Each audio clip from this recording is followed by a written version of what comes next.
Origins Cock Rudiram. Story, direction, Jisho loan Antony. അതുപോലെ ഇതിലെ ഒരു റൈറ്റർ കൂടിയുണ്ട്, ജോസഫ് കിരൺ ജോർജ്. ഈ സിനിമ പ്രൊഡ്യൂസ് ചെയ്തിരിക്കുന്നത് VS ലാലൻ. അതുപോലെ ഇത് ഡിസ്ട്രിബ്യൂഷൻ കേരളത്തിൽ ഗോകുലം ഗോപാലിനും അതുപോലെ കർണാടകയിൽ ഹോംബാലെ ഫിലിംസുമാണ്. DOP സജാദ് കാക്കു, ഭവൻ കുമാർ എഡിറ്റർ. മ്യൂസിക് ചെയ്തിരിക്കുന്നത് ഫോർ മ്യൂസിക്, അതായത് 4 പേർ. പുഷ്പയുടെ ഇത് പോയില്ല കേട്ടോ, പാടത്തില്ലടാ. അതുപോലെ ഇതിൻ്റെ ഓഡിയോഗ്രാഫി ചെയ്തിരിക്കുന്നത് ഗണേഷ്. സൗണ്ട് പരിപാടിയൊക്കെ കിടുമായിരുന്നു തിയേറ്ററിൽ കാണുന്ന സമയത്ത്. ഓവറോൾ ടെക്നിക്കലി നല്ല ക്വാളിറ്റി കീപ്പ് ചെയ്തിട്ടുണ്ട്. അത് വിശദമായിട്ട് ഞാൻ പറയാം. ഇതാണ് ഇതിൻ്റെ ട്രെയിലർ കാണിച്ചിരിക്കുന്ന ഒരു കോട്ട് എന്ന് പറയുന്നത്, എൻ്റെ ക്യാഷ് ലൈൻ എന്ന് പറയുന്നത്. അതായത് നിങ്ങൾ ഒരാളെ ഉപദ്രവിച്ചു കഴിഞ്ഞാൽ നിങ്ങൾ മറന്നേക്കാം, മറന്നേക്കാം, പക്ഷേ മരം മറക്കില്ല. ഇതിലുണ്ട് ഈ സിനിമയുടെ തീം. അതാണ് തീമൊക്കെ കൊള്ളായിരുന്നു. പക്ഷേ ഇതിൻ്റെ മോട്ടീഫ് എന്ന് പറയുന്നത്, ഇത് ത്രില്ലറാണേ.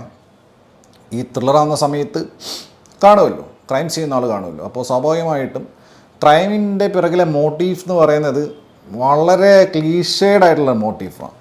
എന്നിരുന്നാൽ കൂടെ അത് കുഴപ്പമില്ല. പക്ഷേ അത് ത്രൂ ഔട്ട് ഒരു ഇമ്പാക്റ്റ്ഫുള്ളായിട്ട് എൻഗേജിങ് ആയിട്ട് കൊണ്ടുപോയി ഒരു വാവ് ഫാക്ടർ ഈ സിനിമയിൽ എവിടെയും ഫീൽ ചെയ്തില്ല എന്നുള്ളതാണ്. ഞാൻ രാജേഷ് ഷെട്ടിയുടെ വളരെ വലിയൊരു ആരാധകനാണ്. മറ്റൊന്നും കൊണ്ടല്ല, അദ്ദേഹത്തിൻ്റെ ഒരു പെർഫോമൻസ് റേഞ്ച് ഉണ്ടല്ലോ. ഗരുഡഗമന ഋഷഭ കണ്ടാൽ തന്നെ പുള്ളിയുടെ ഫാനായി പോകും. പിന്നെ ടോബി, പിന്നെ മറ്റേ മമ്മൂക്ക ടർബോയിൽ ഹെലികോപ്റ്ററിൽ നിന്ന് കാറ്റടിച്ച് വരുന്നത് നിങ്ങൾ കണ്ടില്ലേ. അപ്പോൾ പുള്ളിയുടെ ഒരു പടം വന്ന സമയത്ത് പുള്ളി ഇടുന്നൊരു ഇൻപുട്ട് ഉണ്ട്. പക്ഷേ കൊണ്ടലിലൊക്കെ ചുമ്മായിരുന്നു.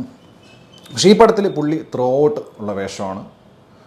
അപർണ ബാലമുരളിയുണ്ട്, സ്വാതി എന്ന് പറഞ്ഞ കഥാപാത്രം. ഇദ്ദേഹം ഡോക്ടറാണ്, മാത്യു റോസി. അപ്പോൾ ഈ ഒരു ക്യാരക്ടറിനെ ബേസ് ചെയ്തിട്ട്, അപർണ ബാലമുരളിയുടെ ക്യാരക്ടറിനെയും ബേസ് ചെയ്തിട്ടാണ്. ത്രില്ലായതുകൊണ്ട് തന്നെ ആ ഒരു മൂഡാണ് സെറ്റ് ചെയ്തിരിക്കുന്നത്. എസ്പെഷ്യലി ത്രില്ലേഴ്സിൽ നമ്മൾ സ്ഥിരമായിട്ട് കാണുന്നതാണ് ടെറൈൻ എന്ന് പറയുന്നത്. സ്വാഭാവികമായിട്ട് ഹിൽ സ്റ്റേഷൻ ആയിരിക്കും. ഇതിൽ നമ്മൾ ഈ അടുത്ത് ബുഗെയിൻ വില്ലയിലൊക്കെ കണ്ട പോലെ അതേ ഒരു സെറ്റപ്പാണ്. അങ്ങനത്തെ ഒരു വീട്. ടുവേർഡ്സ് ക്ലൈമാക്സ് വന്നപ്പോഴും എനിക്ക് ഭയങ്കര സിമിലാരിറ്റി തോന്നി. കാർഡ്, മറ്റേ ഡബിൾ ബാരൽ ഗണ്ണ് എന്നൊക്കെ പരിപാടിയെ പറഞ്ഞിട്ട്. അപ്പോൾ അങ്ങനെ സെറ്റപ്പില്ല. ഇതിലൊരു മുഖംമൂടിയൊക്കെ വെച്ചിട്ട് അതൊക്കെ ഒരു ഒരു ഒരു ഒരു സൈക്കോ കില്ലറുടെ ഒരു ആ ഒരു ഭാവചേഷ്ടാദികളും ചില സെറ്റപ്പ് കൊണ്ടല്ലോ. അതാണ് മുഖംമൂടി, പ്രത്യേകതരം സെറ്റപ്പുകൾ. പിന്നെ ഇതിൽ ഞാൻ പറഞ്ഞില്ലേ, ഇതിൽ പിന്നെ കട്ട്സ് ആയി കഴിഞ്ഞാലും ഷോർട്സ് ആയി കഴിഞ്ഞാലും ഷോർട്സ് ചാക്ക് കൊണ്ടൊക്കെ ക്യാമറ മൂടിയിട്ട്, അതായത് നമ്മൾ കാണുന്ന സമയത്ത് ചാക്കിൻ്റെ അകത്ത് ക്യാമറമാൻ കയറി ഇരുന്ന പോലെ തോന്നും. അതുപോലെ എലിയുണ്ട് ഇതിനകത്ത്. എലി ഒരു സിംബോളിക് എലിയാണ്. എലി പലപ്പോഴും എലിയും ട്രാപ്പും പരിപാടിയൊക്കെ അറിയാലോ. പിന്നെ കാറ്റ് ആൻഡ് മൗസ് പരിപാടിയൊക്കെ അറിയാലോ. അപ്പോൾ ഇത് എലി എന്ന് പറയുന്ന ഒരു സാധനത്തെ ഒരു സിംബോളിക്കായിട്ട് പല സ്ഥലത്തും കാണിക്കണം. ആ സമയത്തുള്ള എലിയുടെ ഷോട്ടുകൾ, അതിൻ്റെ VFX ഒന്നും അങ്ങനെ ഗംഭീര VFX ഒന്നും അല്ല, എന്നാലും ഒപ്പിച്ചെടുത്തിട്ടുണ്ട്. അതുപോലെ ചില പൈപ്പിൻ്റെ ഉള്ളിൽ കൂടെയുള്ള ഷോട്ട് പരിപാടികളൊക്കെ. പിന്നെ ഇതിൽ വയലൻസ് ഉണ്ട്, അത് അങ്ങനെ തന്നെ കാണിക്കുന്നുണ്ട്, ബ്ലറായിട്ടൊന്നും അല്ല. അതുപോലെ ഒരുപാട് പരിപാടികൾ, ഓരോരോ കട്ടിങ്ങും ഷേവിങ്ങും പരിപാടിയൊക്കെ, അതൊക്കെ അങ്ങനെ വൃത്തിക്ക് കാണിക്കുന്നുണ്ട്. ഇതിൻ്റെ ബേസിക് ആയിട്ടുള്ള സാധനം തുടക്കം പറഞ്ഞതാണ്. അപ്പോൾ ഈ അപർണ ബാലമുരളിയുടെ ക്യാരക്ടറും ഈ രാജ്ബി ഷെട്ടിയുടെ ഈ ഡോക്ടർ കഥാപാത്രവും അദ്ദേഹത്തിൻ്റെ മോട്ടീഫും. അപ്പോൾ ഇതിങ്ങനെ ഒരു സെറ്റിങ്ങിൽ ഇങ്ങനെ പോകും. അപ്പോൾ ഫസ്റ്റ് ഹാഫിൽ എന്താണെന്ന് വെച്ച് കഴിഞ്ഞാൽ ആദ്യത്തെ ഒരു 45 മിനിറ്റ് കഴിഞ്ഞിട്ടും എന്തുവാ ഇത് മനസ്സിലാവുന്നില്ല, എങ്ങോട്ടാണ് പോണത്. അത് ഭയങ്കര ആവർത്തന വിരസത. രാജ്ബി ഷെട്ടി അവിടെ പോകുന്നു ഇവിടെ പോകുന്നു, ഇദ്ദേഹം ഡോക്ടറാണ്, കുറേ ആൾക്ക് മരുന്ന് കൊടുക്കുന്നു, നന്മവരായിട്ട് അത് അന്വേഷിക്കുന്നു, വഴി കൂടെ പോകുന്ന ആളുകളോടൊക്കെ സുഖമാണെന്ന് ചോദിക്കുന്നത്. ഹിൽ സ്റ്റേഷൻ അങ്ങനത്തെ പരിപാടിയാണല്ലോ, സാധാരണക്കാർ, നാട്ടുമ്പുറത്തുകാർ. പിന്നെ ഒരു ഇതിൻ്റെ റെവലേഷൻ പരിപാടിയൊക്കെ വരുന്ന സെക്കൻഡ് ഹാഫിലാണ്.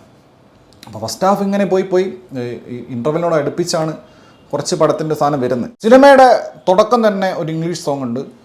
അത് കഴിഞ്ഞ് വീണ്ടും ഒരു ഇംഗ്ലീഷ് സോങ് ഉണ്ട്. ഇംഗ്ലീഷ് സോങ്സിൻ്റെ ലിറിക്സൊക്കെ പിന്നെ മലയാളം പോലെയില്ല, വളരെ എളുപ്പം എഴുതാൻ വേണ്ടിയിട്ട്. എന്തെങ്കിലും പറഞ്ഞ ഇംഗ്ലീഷ് സോങ്ങായി.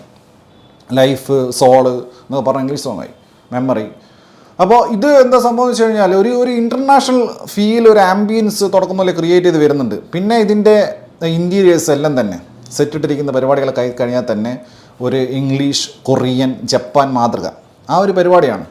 ഇതിലെ നായിക ശശാങ്ക് റിഡംഷൻ്റെ ഭയങ്കര ഫാനാണ്. പിന്നെ ഇതിൽ പട്ടിയുണ്ട്, നമ്മുടെ ജോൺ വിക്കിൻ്റെ പട്ടിയെ പോലെയൊക്കെയാണ് ഉദ്ദേശിച്ചത്. എന്താ പിങ്കിയല്ല പങ്കിയോ അങ്ങനെ എന്ന് പറഞ്ഞ ഒരു പട്ടി പോലെ, ഉറുപ്പി പട്ടിയാണ്. അതിനെക്കുറിച്ച് ഞാൻ പറയാം. അപ്പോൾ ഈ സ്വാതിയും പട്ടിയും, അപർണ ബാലമുരളിയുടെ കഥാപാത്രവും പട്ടിയും ആണ് പിന്നെ സെക്കൻഡ് ഹാഫിലൊക്കെ കാര്യമായിട്ട് വരുന്നത്. അപ്പോൾ ഈ ഒരു മൂഡാണ് സെറ്റ് ചെയ്തിരിക്കുന്നത്, ഒരു ഇൻ്റർനാഷണൽ ഫീല് ആ ഒരു സാധനം പിടിച്ചിരിക്കുക. പക്ഷേ സംഭവം പരിപാടി ഒത്തിട്ടില്ല. കാരണം ഞാൻ പറയാം, തീരെ ഇമ്പാക്റ്റ് ഇല്ല. പ്രത്യേകിച്ച് അപർണയെ കൊണ്ട് വയ്യ എന്ന് പറഞ്ഞു കഴിഞ്ഞാൽ അപർണ എന്ത് ഓവറാണ്. തുടക്കത്തിൽ ഓക്കെ ഇത് എന്തെങ്കിലുമൊക്കെ ആവട്ടെ എന്ന് വിചാരിച്ച് ഒഴിവാക്കി വിട്ട്, പിന്നെ ഒരു സെക്കൻഡ് ഹാഫൊക്കെ എത്തിയ സമയത്ത് അപർണ എന്തുവാ കാണിക്കുന്നത്? അപർണ അവിടെ കിടന്ന് കാറുവാ, കങ്കുവാ അതേ ലെവൽ കാറിൽ അപർണ, സീരിയൽ ലെവൽ പരിപാടി, വെറുതെ ബഹളം വെക്കുക, കാറുക. പിന്നെ ഞാൻ പറഞ്ഞില്ല, ഈ ജപ്പാൻ സിനിമകളിലും കൊറിയൻ സിനിമകളിലൊക്കെ കാണുന്ന ഈ സ്ത്രീകൾ ഡോമിനേറ്റ് ചെയ്തിട്ട് അവർ കുറേ ടൂൾസ് ഉണ്ടാക്കുക, അങ്ങനത്തെ പരിപാടി ഉണ്ടല്ലോ. ചെറിയ ചെറിയ സാധനങ്ങൾ ടൂൾസ് യൂസ് ചെയ്യുക, ഫൈറ്റ് ചെയ്യുക, ബ്ലഡ് പരിപാടി.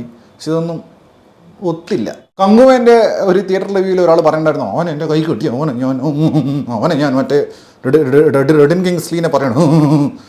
അതുപോലെ ഇതിന് അപർണയുടെ ഈ വെറുപ്പിക്കൽ കഥാപാത്രം എന്ന് പറഞ്ഞു കഴിഞ്ഞാൽ സ്വാതി എച്ചാതി വെറുപ്പിക്കൽ എന്ന് അറിയാം. ഇത് ഓരോന്ന് കിട്ടുമ്പോഴും എന്തൊരു സാറ്റിസ്ഫാക്ഷൻ അറിയാം. അതുപോലെ പട്ടി,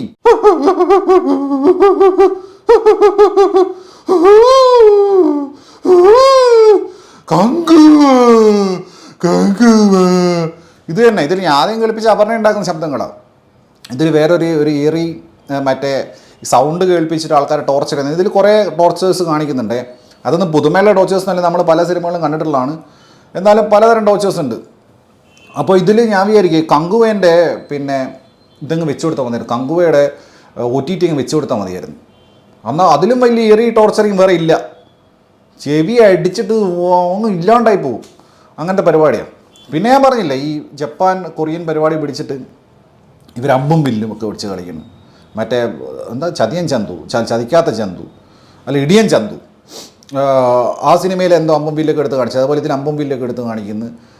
പിന്നെ ബാഹുബലിയിലെ മറ്റേ പനവളയ്ക്കലൊഴിച്ച് ബാക്കിയെല്ലാം ഇവർ കാണിച്ച് ഇതിൽ കൂട്ടുന്നുണ്ട്. പിന്നെ അധികം കഥാപാത്രങ്ങളൊന്നുമില്ല. രമേഷ് കെ വർമ്മ എന്ന് പറഞ്ഞ ആളാണ് ഒരു പ്രധാന കഥാപാത്രം, ഡോക്ടറാണ്. അതുപോലെ കുമാരദാസ് ഒരു വാർഡ് മെമ്പറായിട്ട് പുള്ളി കിടുമായിരുന്നു. പുള്ളിയുടെ കുറേ ഗെറ്റപ്പ് ചേഞ്ചൊക്കെ ഉണ്ട്. പുള്ളി സാരിയ ഒടുക്കത്തിലട നിൻ്റെ തന്തയോട് പറയുന്ന സീനൊക്കെ ഭയങ്കര കിടുമായിരുന്നു.